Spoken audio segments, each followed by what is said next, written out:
L'an 80 de notre ère. Le Colisée de Rome. 50 000 personnes qui hurlent. Au centre de l'arène, une femme enchaînée à une structure en bois. Nue, terrifiée. Soudain, il lâche un taureau. Pas pour la tuer, mais pour quelque chose de bien pire. Les gardes ont construit une réplique mécanique d'une vache. Ils poussent la femme à l'intérieur et forcent le taureau à la monter. C'est une exécution. Tout cela est déguisé sous les traits du mythe de Pasiphae, la reine qui s'est accouplée avec un taureau. La foule applaudit. Les enfants regardent. Les sénateurs rient. Bienvenue dans le monde du divertissement romain. Ce n'est pas de la fiction. Cela s'est vraiment produit. Le poète Martial était présent lors de l'inauguration du Colisée et l'a décrit. Nous avons vu Pasiphae unie au taureau. L'ancienne légende a trouvé son témoin sous le règne de César. Rome, le plus grand empire de l'histoire. Des lois, des aqueducs, de la philosophie, et ce viol public transformé en divertissement familial. Aujourd'hui, vous allez découvrir les spectacles les plus brutaux, les plus pervers et les plus inhumains que Rome organisait dans l'arène. Des choses qu'Olao ne montrerait jamais, que vos professeurs n'ont jamais mentionnées, mais que les Romains ont documentées en détail. Parce que ce n'était pas de la folie.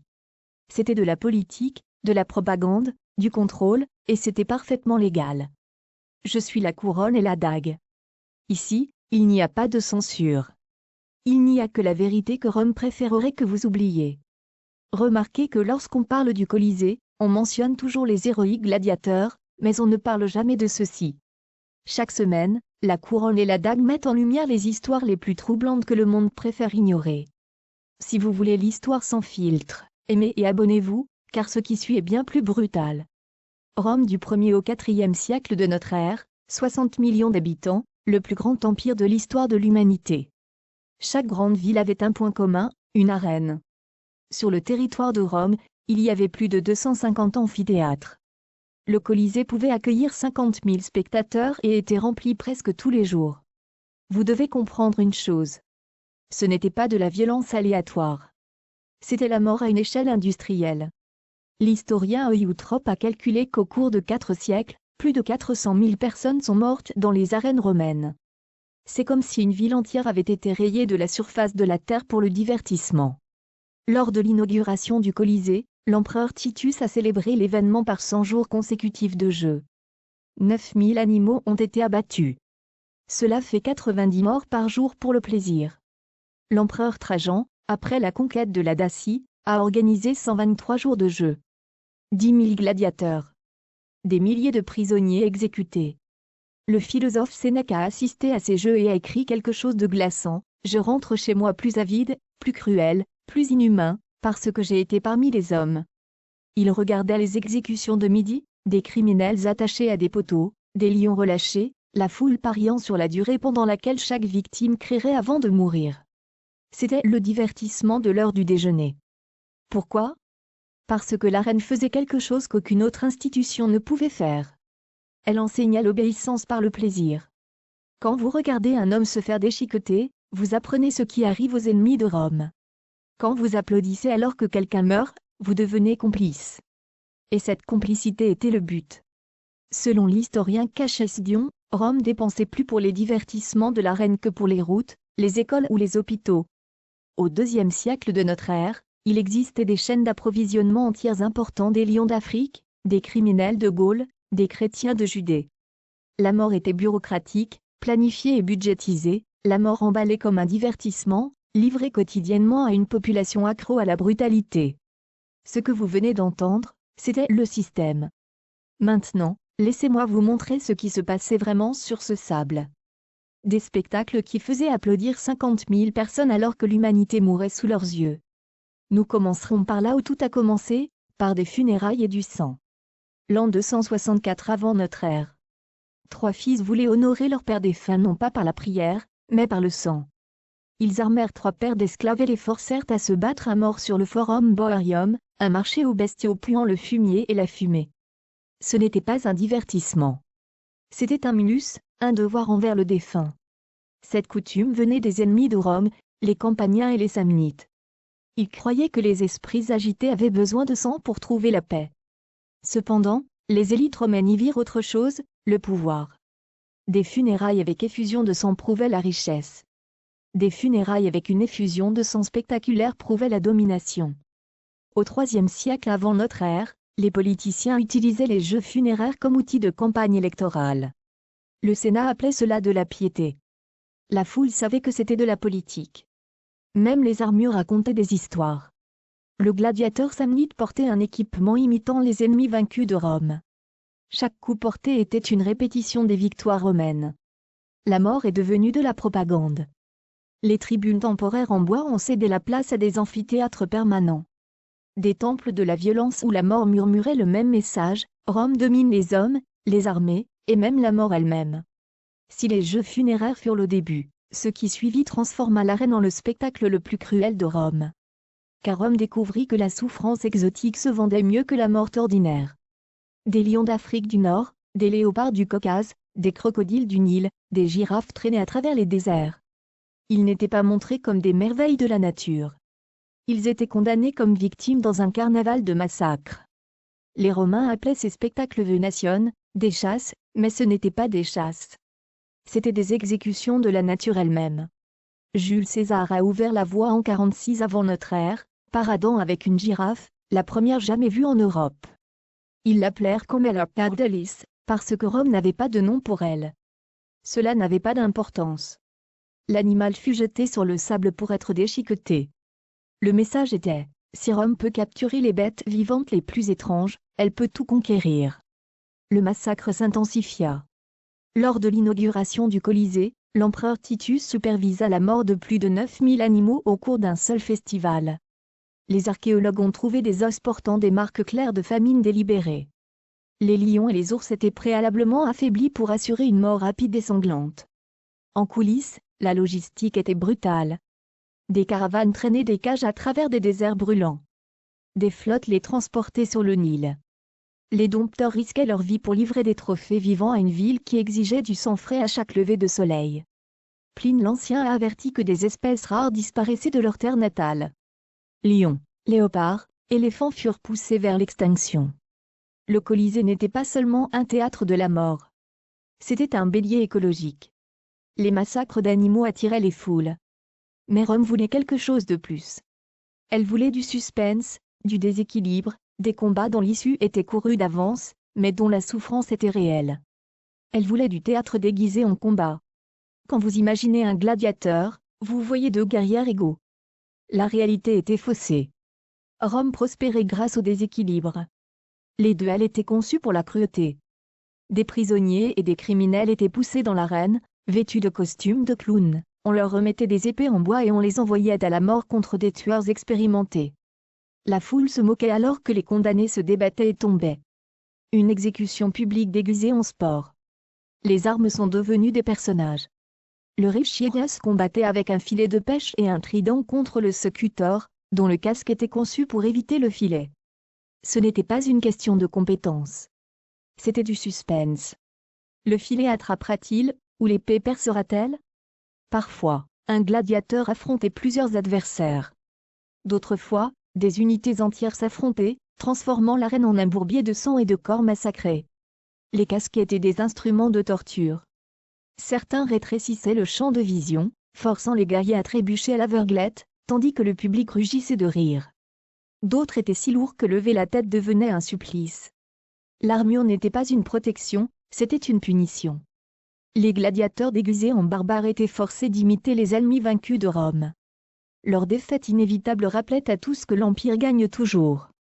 Les combats inégaux étaient cruels, mais ce n'était pas le pire, car Rome avait une catégorie spéciale de victimes, des gens qui ne devaient pas se battre. Ils devaient mourir en hurlant pendant que la foule riait. À midi, les combats cédaient la place à un théâtre où la mort jouait le rôle principal.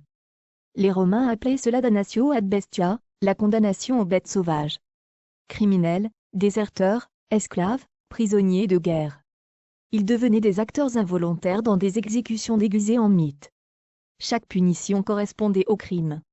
Des voleurs déchiquetés par des loups, des incendiaires brûlés vifs, des traîtres jetés au lion. Chaque scène était une pièce morale écrite avec du vrai sang. Les lions étaient affamés jusqu'à la folie avant d'être relâchés. Les ours enchaînés dans des fosses étaient excités jusqu'à la fureur. L'incertitude, La bête attaquera-t-elle rapidement ou jouera-t-elle avec sa victime, faisaient hurler les tribunes pour en avoir plus. Lors des célébrations de l'empereur Trajan après la conquête de la Dacie, des milliers de prisonniers furent massacrés en 123 jours. Ce n'était pas accidentel. C'étaient des actes dramatiques organisés et rythmés. Chaque mort était planifiée pour maintenir le public en haleine. L'historien Strabon a noté des victimes attachées à des poteaux, sur lesquels on lâchait des sangliers sauvages. Les animaux, dressés à attaquer tout ce qui bougeait, prenaient les prisonniers sur leur défense, tandis que la foule pariait sur la durée des cris de chaque victime. Ce n'était pas la justice. C'était du divertissement sous couvert de moralité. Arrêtez-vous un instant. 4 types de spectacles. Des milliers de morts, des espèces en voie d'extinction, des humains transformés en accessoires. Et si vous pensez que c'est le pire que Rome ait fait, vous vous trompez. Car ce qui suit maintenant, c'est le moment où l'exécution a cessé d'être simplement la mort pour devenir un pur théâtre sadique. Pour les condamnés, il ne suffisait pas de mourir. Ils devaient jouer leur fin, en interprétant les mythes romains avec leur propre corps. Les prisonniers étaient forcés de jouer des héros voués à l'échec. Orphée, le musicien qui apprivoisait les bêtes. Dans le mythe, les animaux restaient assis, charmés. Dans l'arène, au milieu de la représentation, un ours était lâché pour déchiqueter le chanteur à mort. Le poète Martial en fut témoin, nous avons vu Orphée. S'il avait tardé, les bêtes auraient obéi, mais il fut déchiré en lambeaux. Une autre victime, forcée de jouer le rôle de Dédale, suspendue à des ailes primitives, s'éleva un instant, puis écrasa droite au milieu des bêtes. Martial plaisanta, cet homme devait rêver de vraies plumes. Le plus macabre fut Pasiphae et le taureau. L'un des spectacles mit en scène son accouplement avec une bête mécanique, suivi d'un démembrement, brouillant les frontières entre exécution, humiliation et pornographie.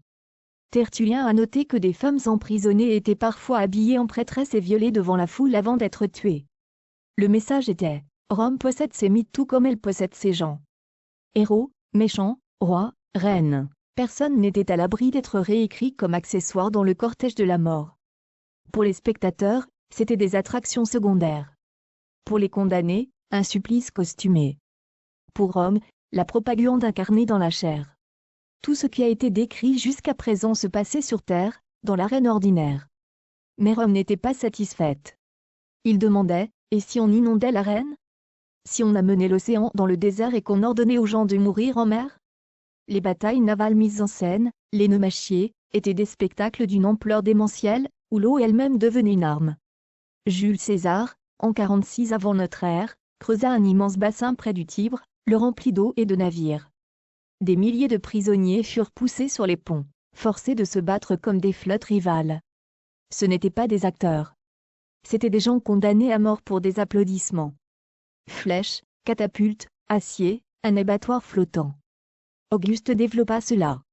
En l'an 2 avant notre ère, il créa un bassin de près de 2000 pieds sur 1200, alimenté par un aqueduc spécialement construit juste pour le maintenir plein. 30 navires de guerre s'affrontèrent, remplis de prisonniers destinés à ne jamais les quitter vivants. Le message était clair, Rome peut dominer les mers là où il n'y en a pas. Même la nature s'inclinait devant le caprice impérial. En l'an 52 de notre ère, Claude assécha le lac Fucin pour une autre nomatie. Lorsque les prisonniers le saluèrent par les mots « Morituri te salutant, ceux qui vont mourir te saluent », l'histoire gagna l'une de ses phrases les plus poignantes. Même le Colisée avait des canaux pour être inondés pour des spectacles navals, puis asséchés pour les combats du lendemain. La cruauté est devenue un projet d'ingénierie. L'arène n'a jamais cessé d'innover. Et à mesure que l'Empire vieillissait, les spectacles devenaient de plus en plus dépravés. C'est ici que Rome a franchi toutes les limites restantes. Des femmes forcées de se battre, parfois nues, parfois contre des nains ou des animaux. Le satiriste Juvénal se moquait d'elles, mais les chroniques prouvent qu'elles se battaient vraiment. Leur présence brouillait les frontières des genres, mais renforçait une vérité plus sombre, personne n'était hors de portée de la soif de spectacle de Rome. Des prisonniers vêtus de chemises imbibées de poing et incendiés. Tertullien écrivait avec amertume qu'ils étaient des torches vivantes. Ce n'étaient pas des exécutions. C'étaient des avertissements gravés dans la chair vive. Des hommes et des femmes se tordant de convulsions alors que la fumée montait vers le ciel, pendant que les vendeurs vantaient leur vin et que les enfants jouaient à proximité. La crucifixion, empruntée à l'Orient, mise en scène dans l'arène. des hommes et des femmes cloués au bois pendant que la foule déjeunait. La mort n'était pas rapide. Elle durait des heures, parfois des jours, et le public observait tout cela. Les empereurs devenaient des gladiateurs. Commode, le showman ultime, entrait dans le Colisée déguisé en Hercule, massacrant des centaines d'animaux préalablement mutilés. Il combattait aussi des gladiateurs, mais seulement avec tous les avantages possibles. Perdre était impossible. Applaudir était obligatoire. Selon l'historien Cacheldion, Commode combattit en tant que gladiateur 735 fois. Chaque victoire coûtait au trésor public 1 million de sesterces. Les chrétiens qui refusaient de renier leur foi étaient jetés au lion, brûlés vifs ou crucifiés en tant que divertissement de masse. Leur mort était transformée en spectacle pour le plaisir de la foule. Ce n'étaient pas des exécutions. C'étaient des campagnes de relations publiques contre toute idéologie défiant la suprématie de Rome. Nous avons décrit 11 types de spectacles, des centaines de milliers de morts. Lequel était le plus dépravé? Les exécutions mythologiques où les gens jouaient leur propre mort, les torches vivantes, les batailles navales? Écrivez votre réponse dans les commentaires, car je veux savoir, à quel moment le divertissement devient-il le mal? Que s'est-il passé après des siècles de telles pratiques? Vers la fin de l'existence de l'Empire, Rome dépensait plus pour les jeux de l'arène que pour l'armée, plus pour les spectacles que pour les infrastructures. Tout le monde n'applaudissait pas. Sénèque a avoué que les exécutions l'avaient insensibilisé. Je rentre chez moi plus avide, plus cruel, plus inhumain, parce que j'ai été parmi les hommes. La violence s'est infiltrée au-delà des murs de l'arène, empoisonnant la vie quotidienne. Pour les chrétiens, l'amphithéâtre était persécution et épreuve. Tertullien a appelé ces spectacles la graine de la cruauté, accusant un empire qui applaudissait l'injustice traitée comme un sport. Sur le plan économique, les jeux dévoraient des fortunes. Les dirigeants se menaient à la faillite en poursuivant des spectacles assez grands pour éclipser leurs prédécesseurs. Culturellement, cette fin émoussait la force romaine. Les citoyens qui valorisaient autrefois la discipline exigeaient maintenant du pain bon marché et des jeux sans fin. Juvénal s'en moquait en écrivant Panem et Circense. Le désir de spectacle trahissait à quel point Rome s'était éloignée de ses racines. Alors que les frontières cédaient et que les fonds s'asséchaient, les arènes commencèrent à se détériorer. Au 5e siècle, le Colisée était vide, son sable silencieux et les rugissements tuent. Question morale, une société qui apprenait à son peuple à se délecter de la souffrance pouvait-elle vraiment survivre? L'histoire dit non. Si cette histoire vous a retourné l'estomac mais que vous n'avez pas pu arrêter d'écouter, aimez ceci maintenant. Car cela signifie que ces histoires sans filtre sont ce que vous voulez vraiment. Et si vous voulez que j'explore plus de mystères macabres que les livres cachent, abonnez-vous, car chaque semaine un nouveau cauchemar historique apparaît. Aujourd'hui, le Colisée se profile à l'horizon, meurtri mais fier. Marchez dans ces tunnels, et peut-être entendrez-vous des échos, le fer qui claque, le rugissement des bêtes, 50 000 voix s'élevant à l'unisson. Il est facile d'admirer la pierre. Il est plus difficile de se souvenir de sa destination. Une cruauté pratiquée si longtemps qu'elle est devenue normale. Les arènes romaines ne servaient pas le sang. Elles servaient le contrôle, façonnant la manière dont les citoyens pensent, rient et obéissent. Chaque chasse, chaque exécution, chaque mythe renaissant dans les cris servait un seul but, faire en sorte que le pouvoir paraisse éternel. C'est un avertissement gravé dans les ruines. Une civilisation qui glorifie la violence finit par s'effondrer sous le poids de ses propres applaudissements. Mais Rome n'était pas le seul empire à avoir transformé la mort en divertissement. Il existe une autre civilisation qui a fait quelque chose d'encore plus tordu avec les sacrifices humains. Regardez la vidéo qui apparaît maintenant sur votre écran. À bientôt dans un prochain cauchemar.